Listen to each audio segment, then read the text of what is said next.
दोस्तों आज मैं आपसे बात करूंगा बच्चों में होने वाली एक ऐसी बीमारी के बारे में जिसका बहुत बार गलत ट्रीटमेंट उनमें हो जाता है, जिसको सामान्यतः सफेद दाग समझ लिया जाता है और उस बीमारी का नाम होता है पिटीरियासिस अल्बा। ये इसका सही प्रोनाउंसिएशन है, इसको पिटीरियासिस अल्बा बोला जाता है। और सामान्यतः ये जो बीमारी है ये विटिलिगो से मिसमैच कर ली जाती है, यानी कि कभी कभी कुछ जो पेशेंट्स होते हैं, कुछ जो बच्चे होते हैं, उनमें ऐसे सफेद दाग समझ लिया जाता है और ये बच्चों के जो पेरेंट्स होते हैं उनको बहुत ज्यादा उनको टेंशन हो जाती है कि ये बच्चे को ल्यूकोडर्मा या विटिलिगो जैसे कहते हैं वो कैसे हो गया। तो सामान्यतः ये जो बीमारी होती है दोस्तों, ये पिटीरियासिस अल्बा होती है। सामान्यतः एक तरह का ये डर्मेटाइटिस होता है, एक तरह का ये एक्जिमा होता है, जिसमें बच्चों को सफेद राउंडेड इस तरह के ऐसे दाग पड़ जाते हैं। आप यहाँ पर देख सकते हैं, ये बच्चे हैं, इस तरह के ये छोटे छोटे सफेद दाग, हल्के गुलाबी दाग, इस तरह के ये दाग चेहरे पर ये पड़ते रहते हैं। और ये जो बीमारी होती है ये सामान्यतः एक प्रकार का एक्जिमा होता है। इसका जो खास कारण है, जो एग्जैक्ट कॉज है, वो अभी तक पता नहीं चल सका है कि आखिर ये बच्चों में होता क्यों है। फिर भी एक हाइपोथेसिस है कि जिन बच्चों में वर्म्स की शिकायत होती है, यानी कि जिन बच्चों के पेट में कीड़े होते हैं, उन बच्चों में ज्यादातर ये देखा जाता है। तो सामान्यतः इसका एक कोरिलेशन वर्म्स के साथ किया जाता है। फिर भी इसका एक एग्जैक्ट कॉज अभी तक मेडिकल साइंस में पता नहीं चल पाया है। इसे एक तरह का एक्जिमा या डर्मेटाइटिस ही मानकर इसका इलाज किया जाता है। अब दोस्तों हम बात करते हैं कि इसके सिम्टम्स क्या क्या होते हैं। तो इसके जो सिम्टम्स होते हैं आप सभी बहुत अच्छे से जानते होंगे। हल्के हल्के छोटे गुलाबी राउंडेड ओवल शेप इस तरह के दाग पड़ जाते हैं बच्चों में। ये सफेद हो सकते हैं, ये गुलाबी हो सकते हैं, ये थोड़े से पेल कलर के हो सकते हैं। इस तरह के ये दाग होते हैं। कभी कभी कुछ बच्चों में इनमें इचिंग होती है। सामान्यतः इचिंग सभी बच्चों में नहीं पाई जाती है। ये सारे इसके सिम्टम्स होते हैं दोस्तों। कभी कभी ये जो पिटीरियासिस अल्बा होता है ये समय के साथ अपने आप भी ठीक हो जाता है। इसको किसी भी दवा की कोई जरूरत नहीं होती है। लेकिन बहुत सारे बच्चे ऐसे होते हैं जिनमें समय के साथ ये धीरे धीरे ठीक नहीं होता है और उनमें फिर दवा की जरूरत पड़ती है। तो अब मैं आपको बताता हूं कि हम किन होम्योपैथिक दवाओं का इस्तेमाल इसमें कर सकते हैं। लेकिन दोस्तों उसके पहले मैं आपको बताना चाहूंगा कि चूंकि ये विटिलिगो नहीं है, ल्यूकोडर्मा नहीं है, इसलिए इसमें ल्यूकोडर्मा से रिलेटेड किसी भी होम्योपैथिक मेडिसिन का उपयोग नहीं करना चाहिए। खास तौर से एमिविस्नेगा का यूज नहीं करना है, खास तौर से आर्स सल्फफ्लेवम का यूज नहीं करना है। ये दोनों दवाएं बच्चों में, बड़ों में या किसी भी उम्र के पेशेंट में सफेद दाग यानी कि ल्यूकोडर्मा के लिए यूज की जाती हैं, विटिलिगो के लिए यूज की जाती हैं।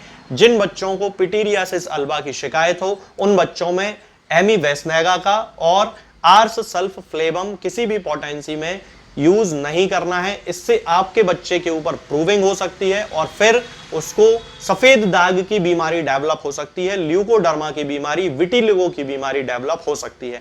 इसलिए इन दोनों दवाइयों का उपयोग किसी भी बच्चे में नहीं करना है। आप इस चीज को अच्छे से ध्यान से सुन लें, क्योंकि बहुत सारे होम्योपैथिक डॉक्टर्स एमिविस्नेगा और आर्स सल्फफ्लेवम को पिटीरियासिस अल्बा के लिए यूज करने का कहते हैं और फिर उन बच्चों को, मेरी क्लिनिकल एक्सपीरियंस ये है कि उन बच्चों को फिर समय के साथ धीरे धीरे किसी ना किसी उम्र में सफेद दाग की शिकायत होने लगती है, क्योंकि ये मेडिसिन विटिलिगो के लिए यूज की जाती हैं और उन बच्चों में विटिलिगो के लिए ये मेडिसिन प्रूविंग का काम कर देती हैं और उनको सफेद दाग होने लगते हैं। इसलिए खास तौर से इन दो दवाओं का उपयोग पिटीरियासिस अल्बा के केस में बिल्कुल भी ना करें, ये मेरी आपको सलाह है।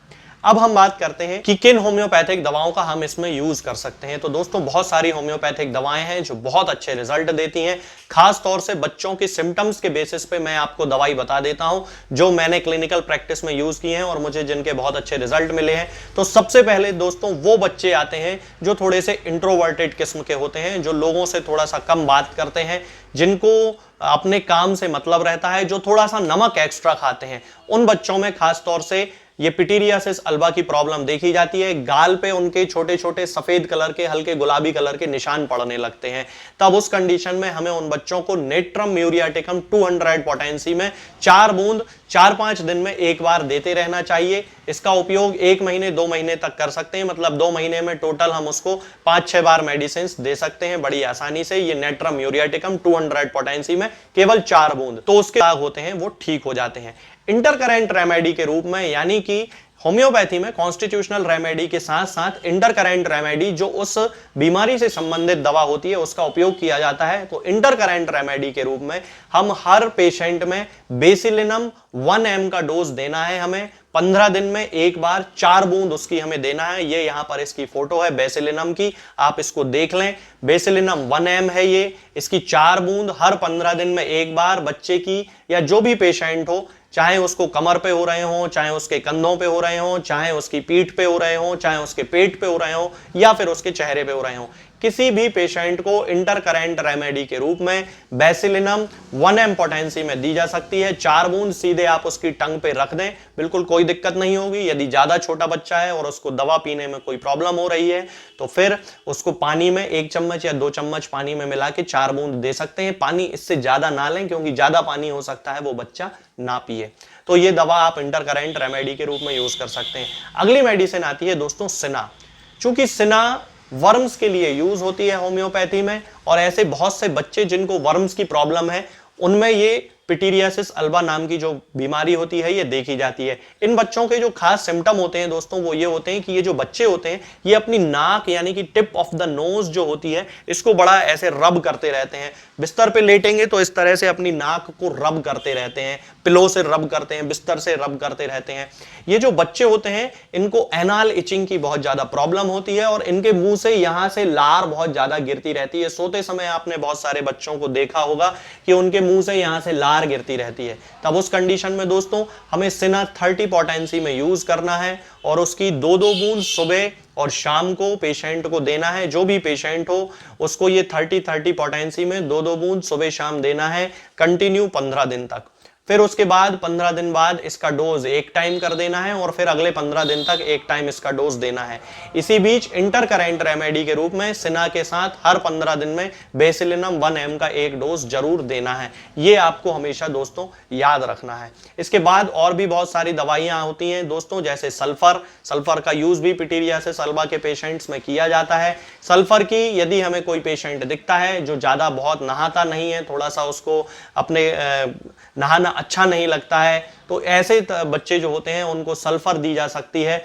ऐसे जो बच्चे होते हैं उनको खुजली की बहुत ज्यादा शिकायत होती है, इचिंग होती है, जैसे ही वो बिस्तर में जाके लेटते हैं और उनको इचिंग पूरी बॉडी में उनकी होने लगती है। स्किन बड़ी अनहेल्दी होती है, स्किन से रिलेटेड कोई ना कोई बीमारी उनको होती ही रहती है। यदि इन बच्चों में इस तरह के पिटीरियासिस अल्बा के भी सिम्टम देखने को मिलते हैं तब उस कंडीशन में हमें सल्फर 1 mg पोटेंसी में देना चाहिए, 4 बूंद 15 दिन में एक बार। तो ये जो पिटीरियासिस अल्बा जो बीमारी होती है ये उससे सल्फर से उनकी ठीक हो जाती है। इसके अलावा दोस्तों एक और मेडिसिन होती है जिसे आर्सेनिकम एल्बम कहा जाता है। ये आर्स सल्फ फ्लेबम नहीं है, मैं आपको यहां पर फोटो लगा देता हूं। ये जो आप इस तरफ देख रहे हैं ये आर्स सल्फ फ्लेबम है, इसका उपयोग बिल्कुल भी नहीं करना है। ये आर्सेनिकम एल्बम है, इसका यूज करना है दोस्तों 30 पोटेंसी में यूज करना है। इसकी 2 बूंद सुबह 2 बूंद शाम को कुछ दिन तक बच्चों को देना है, 15 दिन तक। उसके बाद मेडिसिन का डोज जो है वो एक टाइम कर देना है। अब इसकी खासियत जो ये है दोस्तों कि ये जो पेशेंट होता है, ये जो बच्चा होता है, इसको ड्राइनेस ऑफ स्किन की प्रॉब्लम होती है। खास तौर से स्किन से रिलेटेड बीमारियां जो होती हैं जिनमें स्किन काली पड़ने लगती है, इस तरह के बच्चों में देखी जाती है। इन बच्चों को इचिंग बहुत ज्यादा होती है और इनकी जो प्यास होती है, ये इनको बहुत ज्यादा प्यास लगती है, लेकिन एक बार में ये 1-1, 2-2 सिप करके ही पानी पीते हैं, इससे ज्यादा ये पानी नहीं पीते हैं। तो ये यदि सिम्टम पिटीरियासिस अल्बा के पेशेंट में मिलता है तब उसको हम आर्सेनिकम एल्बम दे सकते हैं। तो दोस्तों ये पिटीरियासिस अल्बा नाम की बीमारी होती है जिसका ट्रीटमेंट मैंने आपको बताया है। आशा करता हूं कि आप इसको समझ गए होंगे। यदि बच्चे को बहुत ज्यादा स्किन में इरिटेशन हो रहा है, इचिंग हो रही है, तो लोकल एप्लीकेशन के रूप में चेहरे पे लगाने के लिए आप सिर्फ और सिर्फ सल्फर ऑइंटमेंट का यूज करें। इसके अलावा किसी भी क्रीम का, किसी भी ऑइंटमेंट का यूज ना करें। खास तौर से एमी विस्नेगा का तो उपयोग बिल्कुल भी ना करें क्योंकि ये सफेद दाग की मेडिसिन है, ये पिटीरियासिस अल्बा की मेडिसिन नहीं है।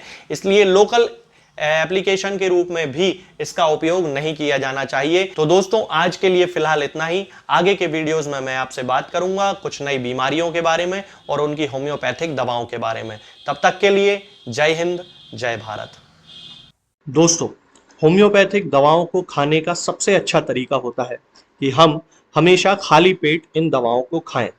जिन दवाओं को दिन में केवल एक बार खाना है उन्हें सुबह खाली पेट खा लेना चाहिए, मुंह में अच्छे से कुल्ला करके, गार्गल्स करके मुंह को साफ कर लेना चाहिए और उसके बाद हमें होम्योपैथिक दवाई खा लेना चाहिए।